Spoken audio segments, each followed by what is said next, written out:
अस्सलाम वालेकुम व्यूवर्स, मैं डॉक्टर नाइला फैजान। आज आपके लिए जो वीडियो हम लेकर आए हैं वो है यूरिक एसिड पे। यूरिक एसिड व्यूवर्स एक ऐसा मसला है जो आजकल बहुत ज़्यादा इन हो चुका है, बहुत ज़्यादा बढ़ चुका है।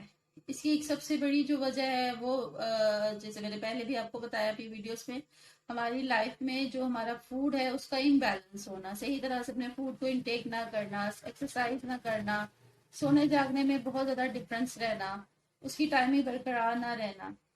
असल में जो यूरिक एसिड है वो इम्प्योरिटीज को कहते हैं। जो ब्लड में इम्प्योरिटीज होती हैं या फिर अगर यूरिक एसिड की प्रोडक्शन बॉडी में ज्यादा हो जाए या फिर उसको जो किडनी है वो फिल्टर ना कर पाए तो यूरिक एसिड बढ़ जाता है। तो यूरिक एसिड जो हमारे जिसम में फाजल मादे हैं, ठीक है, एक तो हमारी खुराक जो हमें विटामिन वगैरह प्रोवाइड करती है, जो हमारे अंदर एब्जॉर्ब होती है, उसके अलावा जो ऐसे फाजल मादे जो जिसमें पैदा हो रहे होते हैं वो बेसिकली यूरिक एसिड है। इसको ये ब्लड में पाए जाएंगे और इसको जो है ना गुर्दे वो फिल्टर करते हैं। अगर गुर्दे सही तरह से फिल्टर नहीं कर रहे या फिर हम कुछ ऐसी खुराक ले रहे हैं जिसमें बहुत ज्यादा इंटेक है प्रोटीन्स का, प्रोटीन्स अगर हद से ज्यादा बढ़ जाती हैं तो उसका मतलब है कि ये जो फाजल मादे ये बढ़ गए हैं। ठीक है, और अगर ये सही तरह से हमारे जिस्म से नहीं एक्सक्रीट हो पाते तो ये हमारे ज्वाइंट्स में इकट्ठा होना शुरू हो जाते हैं। मीन्स के यूरिक एसिड ज्वाइंट्स में इम्प्योरिटीज की फॉर्म में ज्वाइंट्स में इकट्ठा होना शुरू हो जाता है। तो उससे ये है कि फिर उससे हमारे जॉइंट्स में पेन आना शुरू हो जाती है। और जब ये हद से ज्यादा बढ़ जाता है, जब हद से ज्यादा इम्प्योरिटीज बॉडी में इकट्ठी होना शुरू हो जाती हैं, जॉइंट्स में इकट्ठी होना शुरू हो जाती हैं, तो ये गाउट की शक्ल इख्तियार कर लेती हैं। जब गाउट हमारे ये यूरिक एसिड ही है, जब ये हद से ज्यादा बढ़ जाता है, इसका जो बहुत ज्यादा असर होता है वो हमारे पाँव के अंगूठे में होता है। पाँव के अंगूठे की अगर सोजिश आप देख रहे तो आप समझ जाएंगे ये आपको यूरिक एसिड बहुत ज्यादा आपकी बॉडी में बढ़ चुका है।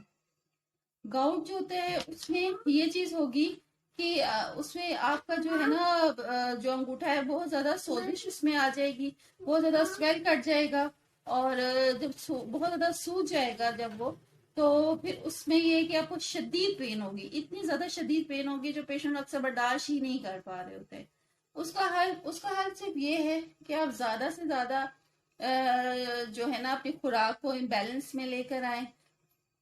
यूरिक एसिड को कम करने की मेडिसिन है वो इस्तेमाल करना शुरू कर दें। ठीक है, अब ऐसी खुराक जैसे हम लोग बहुत ज्यादा जो लोग कलेजी, पाए और बड़ा गोश्त का इस्तेमाल करते हैं उनमें ये कि प्रोटीन्स जो है ना बहुत ज्यादा, यानी कि वो इनका प्रोटीन्स का बहुत ज्यादा इंटेक कर रहे हैं। तो ऐसी चीजों को अवॉइड करें। और ऐसे भी जो हमारे बाहर की कंट्रीज हैं जहाँ अल्कोहल का बहुत ज्यादा इस्तेमाल है तो वहां पर भी ये चीज बहुत ज्यादा यूरिक एसिड पेशेंट में बहुत ज्यादा बढ़ जाता है।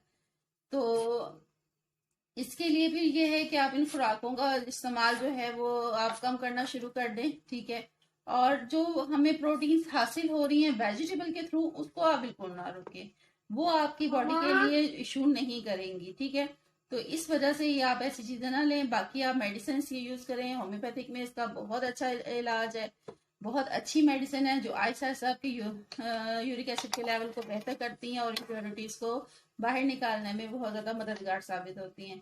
इसके बारे में हम बहुत और भी आपके लिए वीडियोस बना के लेकर आएंगे, आपको लाजमी देखिएगा, लाइक कीजिएगा, सब्सक्राइब कीजिएगा और बहुत शुक्रिया।